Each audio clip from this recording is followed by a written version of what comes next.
नमस्कार मित्रांनो, इन्व्हेस्टमेंट माहिती यूट्यूब चॅनलवर तुमच्या सगळ्यांचे स्वागत आहे. तर मित्रांनो, आजच्या व्हिडिओमध्ये आपण मल्टिपल शेअरच्या लेटेस्ट अपडेट आणि लेटेस्ट न्यूजबद्दल बोलणार आहोत. तर चला व्हिडिओ स्टार्ट करूया. तर सगळ्यात पहिले बोलूया GPT इन्फ्रा प्रोजेक्ट्स लिमिटेडबद्दल. तर मित्रांनो, GPT इन्फ्रा प्रोजेक्ट्स लिमिटेड या कंपनीला जॉईंट व्हेंचरमध्ये 669.2 कोटी रुपयांचा ऑर्डर मिळाला आहे. कोणाकडून? नॅशनल हायवे ऑथॉरिटी ऑफ इंडियाकडून. आणि मित्रांनो, या जॉईंट व्हेंचरमध्ये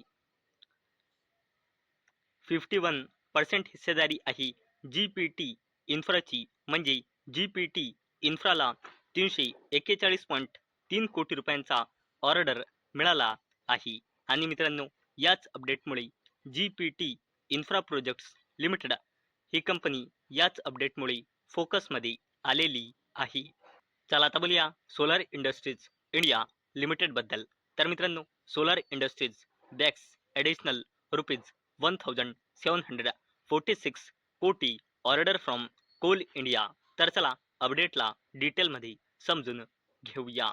तर मित्रांनो, सोलार इंडस्ट्रीज इंडिया लिमिटेड या कंपनीला ॲडिशनल ऑर्डर रिसीव्ह झाला आहे 1,746 कोटी रुपयाचा. आणि मित्रांनो, हा ऑर्डर सोलार इंडस्ट्रीज इंडिया लिमिटेडला कोल इंडियाकडून मिळाला आहे बल्क एक्सप्लोजिव्ज सप्लाय करण्यासाठी. आणि याच जबरदस्त अपडेटमुळे सोलार इंडस्ट्रीज इंडिया लिमिटेड ही कंपनी याच अपडेटमुळे फोकसमध्ये आलेली आहे. चला आता बोलूया शक्ती पंप्स इंडिया लिमिटेडबद्दल.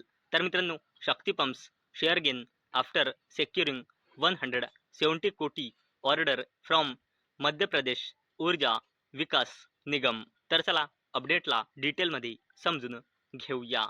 तर मित्रांनो, शक्ती पंप्स इंडिया लिमिटेडला मध्य प्रदेश ऊर्जा विकास निगम लिमिटेडकडून 170.25 कोटी रुपयांचा न्यू वर्क ऑर्डर मिळाला आहे.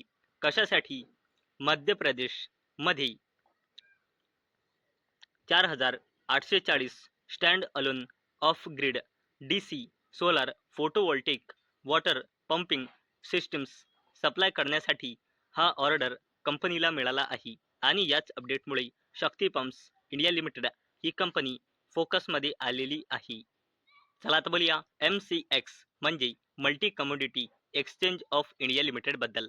तर मित्रांनो, MCXने 1:5च्या रेशोचा स्टॉक स्प्लिट अनाऊन्स केला होता. म्हणजे एका शेअरचे 5 शेअर होऊन जाईल.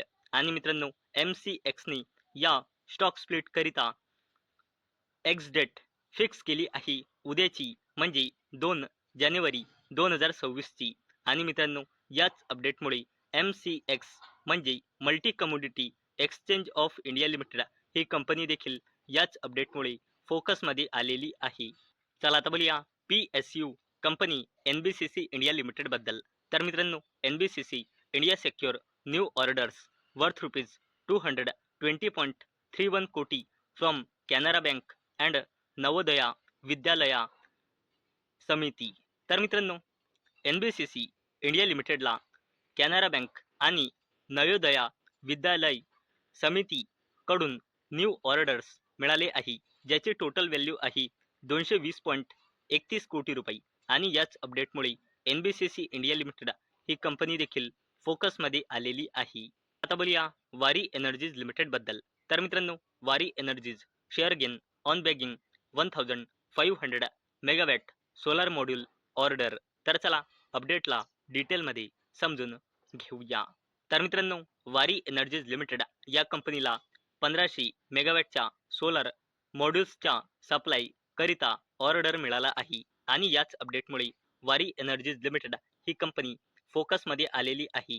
आणि मित्रांनो, एवढंच नाही तर वारी एनर्जीज लिमिटेड ही कंपनी NSEच्या FNO सेगमेंटमध्ये देखील एंटर झाली आहे. आणि याच 2 अपडेटमुळे वारी एनर्जीज लिमिटेड ही कंपनी फोकसमध्ये आलेली आहे. मित्रांनो, इंडियाची एशियन पेंट्स नंतर सर्वात मोठी कंपनी बर्जर पेंट्स इंडिया लिमिटेडला घेऊन देखील एक जबरदस्त अपडेट आली आहे. तर मित्रांनो, बर्जर पेंट्स इंडिया लिमिटेड या कंपनीमध्ये त्या कंपनीचे promoters UK paints India private लिमिटेडने आपली हिस्सेदारी म्हणजे आपल्याच कंपनीचे शेअर खरेदी केले आहे. तर मित्रांनो, आधी बर्जर पेंट्समध्ये त्यांची हिस्सेदारी होती 50.09%.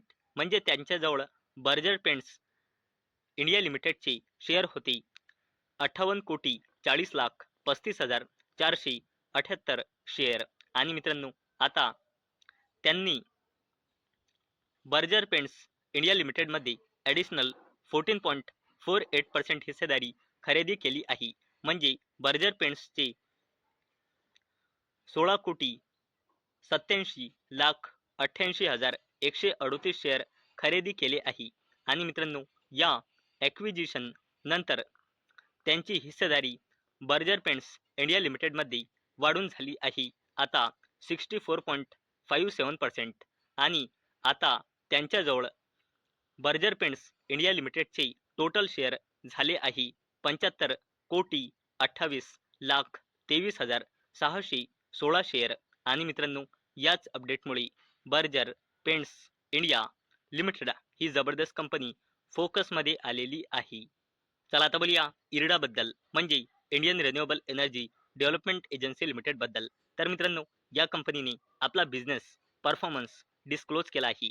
तर मित्रांनो, इरडाचा loan sanction year on year बेसिसवर 29%ने ग्रो होऊन 40,100 कोटी रुपये आहे. तसेच loan disbursement year on year बेसिसवर 44%ने वाढून 24,903 कोटी रुपये आहे. तसेच इरडाचा loan book outstanding at the end year on year बेसिसवर 28%ने वाढून 87,975 कोटी रुपये आला आहे.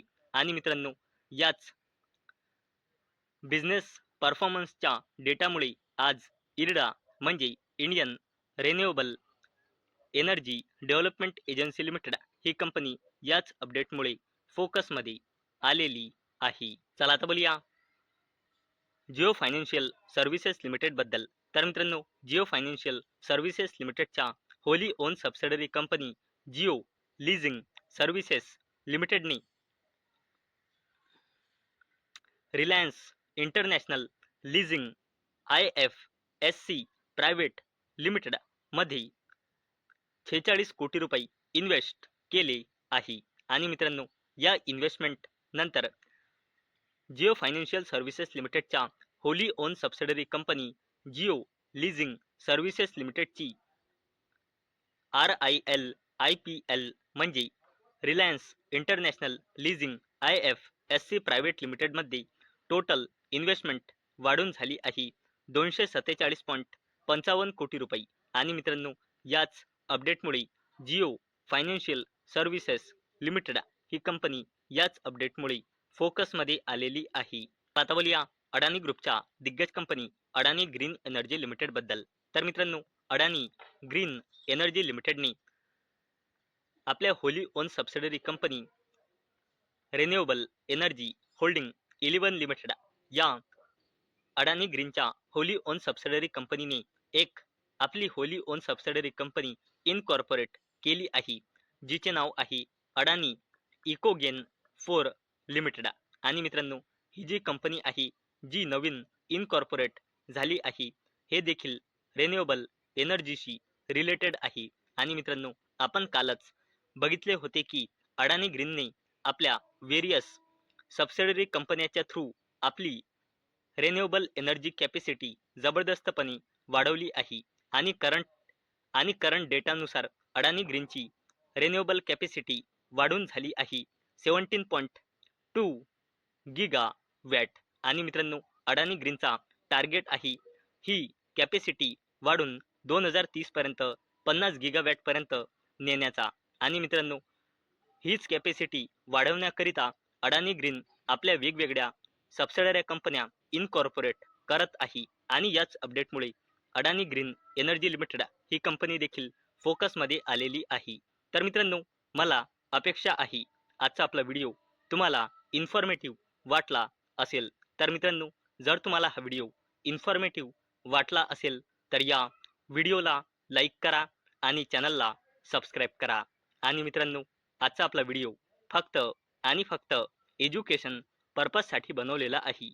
माझ्याकडून काहीही रेकमेंडेशन नाही की तुम्ही या स्टॉक्सना बाय करा, सेल करा किंवा होल्ड करा. तर चला भेटूया नेक्स्ट व्हिडिओमध्ये. तोपर्यंत टाटा, बाय बाय.